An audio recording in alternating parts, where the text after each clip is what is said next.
உலகத்தில் மண்டபம் எத்தனை விதமா கட்டி இருக்கிற?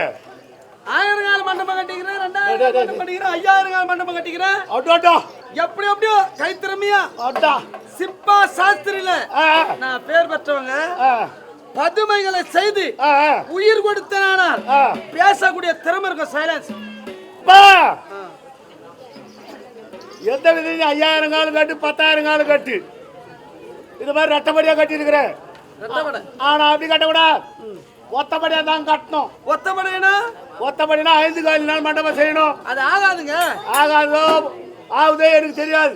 நீ வந்துட்டா கட்டி ஆகணும் தலையெழுத்து.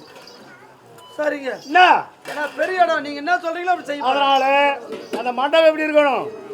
மதி நுட்ப உள்ளவன் மண்டபத்திலே உள்புகுந்தால் மதி இழந்து, நான் சொல்றது தான் அவங்க கேட்கணும். மதி முப்பவனா அறிவுள்ளவன் உள்ள நுழைந்தா அந்த அறிவை இழக்க செய்யணும். ஆமா சரிங்க. அடே பப்பன் ஒத்துதாப்ல.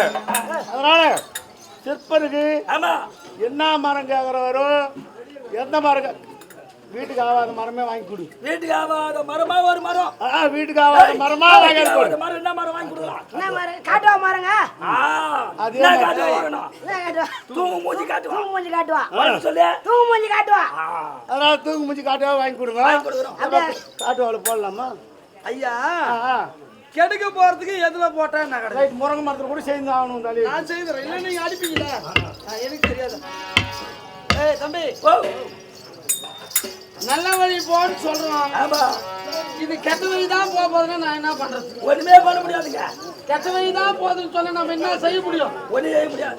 போதான் தெரியும் இது எந்த வழி போக போகுதுன்னு. அது எப்படி போகுமோ நம்ம பேசணும்னா பேச்சுக்கு இடம் கிடையாது. அதனால நம்ம தான் தனியா ஒதுங்கணும். இது சரியில்லைன்னு வச்சுக்க, நம்ம ஒதுங்குறமா ஒதுங்கணும். அங்க காலை வைக்க கூடாது. அதிகமா பேசணும்னா நம்மள 100 பேரு, நம்ம என்ன பண்றது? ஒண்ணு பண்ண முடியாது. சரி வாங்க.